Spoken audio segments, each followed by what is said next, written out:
And of course, access to information in yung mga best strategies. So, para tayo mas magiging prepared rather than us being reactive to calamities. And we want to bring that value to our barangays as well. Without further ado, please welcome on stage Mr. Jonathan Patanan, First Vice President and Executive Director of Cebuana Lhuillier Foundation, for our welcome remarks. Seeing back our friends from the media and of course fellow like-minded individuals promoting disaster resilience. To our esteemed panelists from our partner institutions, to our friends from the media and to the rest of our guests, magandang hapon po sa inyo lahat. I am glad to welcome you all to the press conference for this year's Barangay Resilience Exchange, bannering the theme, ang laging handang barangay mahusay. BRX provides a platform for a healthy exchange and multi-stakeholder collaboration between the private and the public sector on disaster risk management. That is from disaster preparation to response, from rehabilitation to recovery. This is the second time that we are doing this initiative, guided by the same principle of making a difference in the lives of many of our kababayans, no matter where they live. This commitment has made a reality through the many efforts of Cebuana Lhuillier and Cebuana Lhuillier Foundation as the corporate social responsibility arm of the country's biggest name in microfinancial services. CLFI has taken an active role to be the embodiment of our organization's culture of malasakit, empathy, and of giving back to others through our various programs covering education, financial literacy, and disaster resilience. Taking it a step further from the previous DR fora, BRX focused more on communities, with the understanding on how the expediency of delivering the services to the people in post-disaster relies so much in community organizing and solid partnerships between public and private institutions. That is why I would like to extend our deepest gratitude to the men and women who comprise our panel today, as well as to the organizations they represent. Their selfless dedication to their duty, their expertise, and more importantly, their generosity made it possible for the 2022 Barangay Resilience Exchange to educate our community leaders and barangay officers coming from the country's more than 400 cities and municipalities. In the next 2 days, the learnings we will share to local communities might be instrumental in saving these localities, their livelihood, and more importantly, their lives in the face of the many natural disasters we face each year. Disasters that we've experienced in the past 5 years. So 87%, almost 8 to 9 out of 10 of our respondents nakaranas po ng typhoons. 6 to 7 out of 10, 2 out of 3 po yan, experienced earthquakes, 3 out of 5 floodings, among others. As you can see here, this is nationally representative po, 2,400 respondents po tayo dito. Never nakaranas ng volcanic eruption because in our respondent base, 22% belongs to the southern Luzon region area.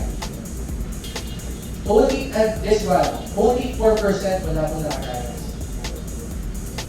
Experience in disasters the past 5 years. Now, if you go to the next slide, eto naman, importance of disaster preparedness.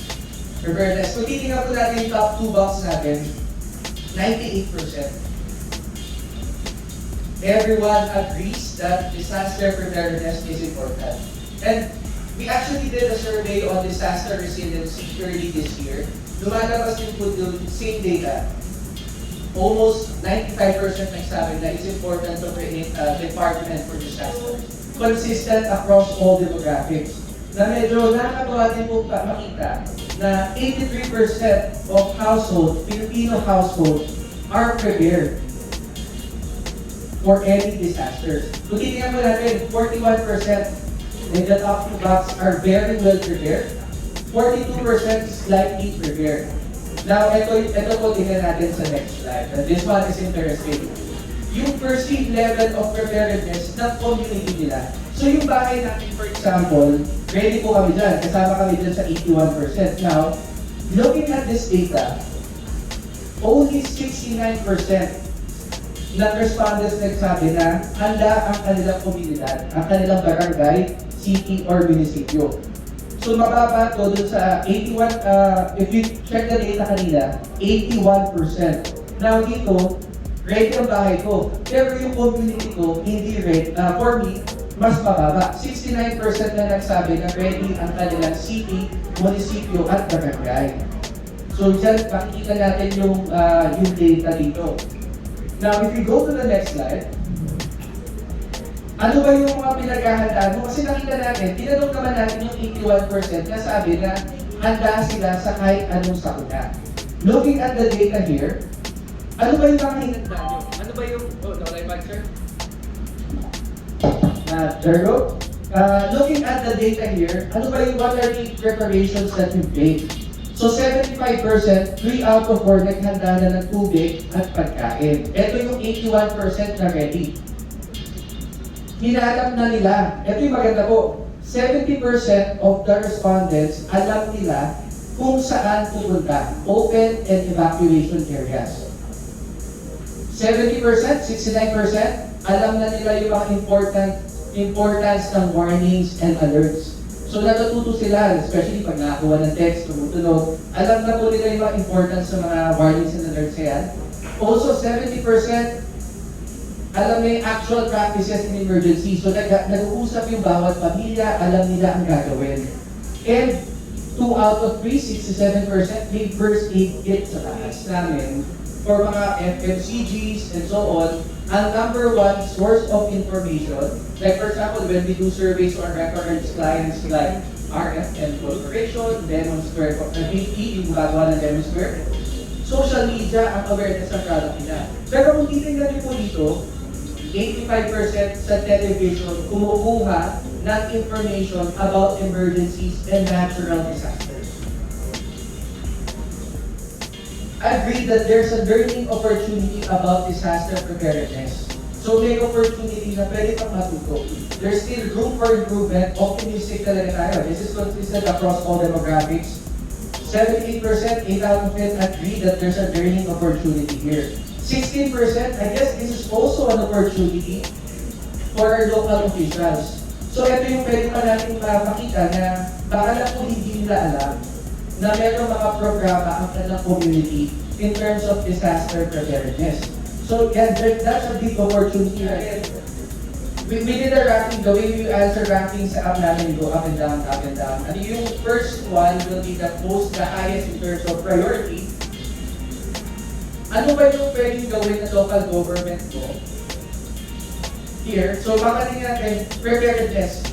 Focus on education, training, and building capacity to respond and recover from disaster. Yan yung number one rank.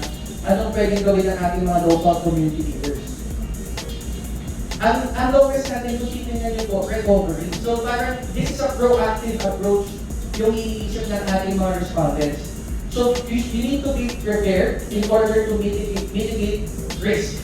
Yung response and recovery, if you're prepared enough, if you've mitigated all of the risk, nabawasan na po yung risk natin, that's why we rank response and recovery the lowest. Still being proactive, naiisip na po ng mga respondents natin na if you're proactive enough, nagbigay ka ng tamang edukasyon, training, capacity to respond, and recover from disaster. For example, yung mga fire drill, earthquake drill, yan yung number one po yan. Ayan po. Over losses worth more than 1 million pesos. Apart from different initiatives when it comes to our employees, we regularly conduct our nationwide sanitation drill in partnership with the Office of Civil Defense. We also conduct webinars on disaster preparedness, knowledge series on disaster preparedness, EDRRM 101. We also have coordinated disaster resilience framework which aligns sa 14 audit areas ng National Disaster Risk Reduction Management Plan. focusing on prevention, mitigation, preparedness, response, recovery, and rehabilitation. Utility. Ibig sabihin, kailangan talaga. So, we have projects or resilience. And right now, what we are doing is training communities on how to like before, besides to be culturally available, hazard focus, response and preparedness paradigm across the country. Tinuturuan namin yung mga communities kung ano yung mga meron silang mga talents and local products na pwedeng gawin ng mga resilient like kawayan.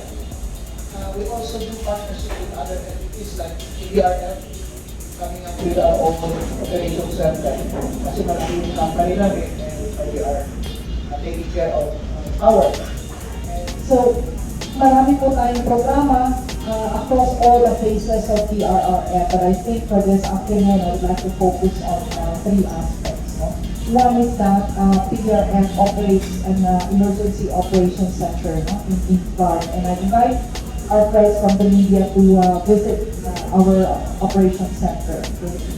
It is at the heart of our operations. It is our coordinating platform, no?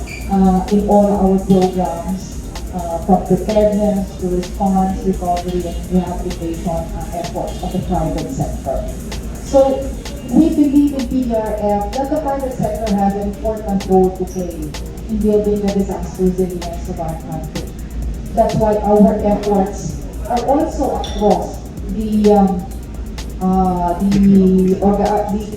aspect, no, of or in our community, no? So from local from communities to local to national.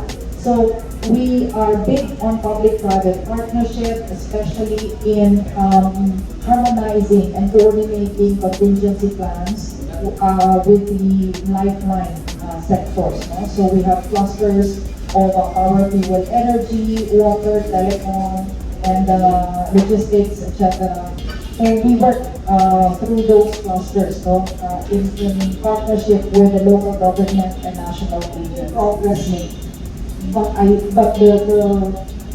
it showed also that there are still areas for improvement. So meron pa tayong pagtatrabahuan together. And the panelists that you have here, you will note that we work together. No? So multi-stakeholder talaga dapat ang approach, yung tinatawag natin whole of society approach.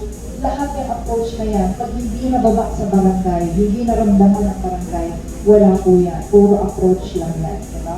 So, at the barangay level, the role of we focus on the micro and small medium enterprises.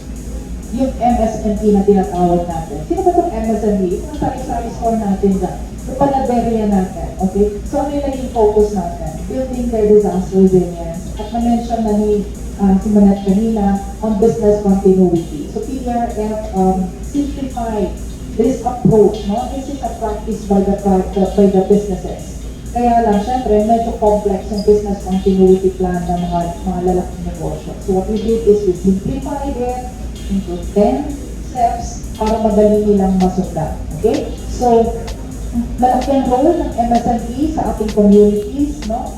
Kasi, makakatulong din sila in preparing the community as well as responding. At sinasabi nga natin, sila yung barometer ng recovery ng isang community pag na-apektuhan. Si Dr. nakasama ko na niya way back in 2006. Sumasakay ng helicopter yan sa Ugon. Siya tumatalon, ako hindi.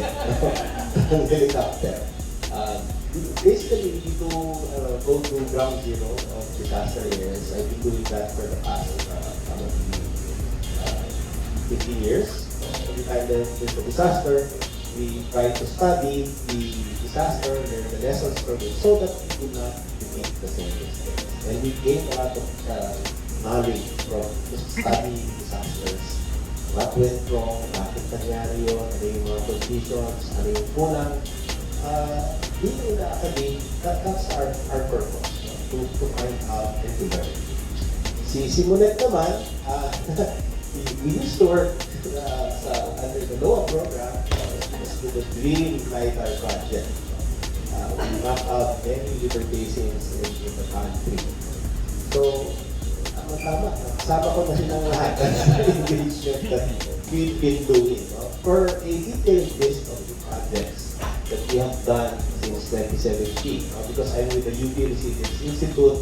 The UP Resilience Institute has the Project NOAA or UP NOAA Center as its core component. We have done a lot since 2017. I just refer you to this website. No? Can you please scroll? We've been working with LLP, with the municipalities, local government units, UNTP, New Zealand Aid. It's quite a long list, but basically, in general, what I'm trying to say is that we will work with all sectors of the country, private sectors, as well as international institutions, including universities from abroad. I just met with the Harvard Institute initiative. Hopefully we'll get some funding from Jeff Bezos, Amazon. Nakakabit ko lang sa kanila last week. But what is important is that the academy is part of the efforts, the resilience efforts of the country as a whole of society approach. So that important academy, private sector, so private sector pala kayong lahat. Left and right, which is very, very good. Importante po na ang lahat ng resilience efforts ay magkakasama tayo. We cooperate kasi after all, tayo hindi naman lahat walang mayaman, walang mahirap.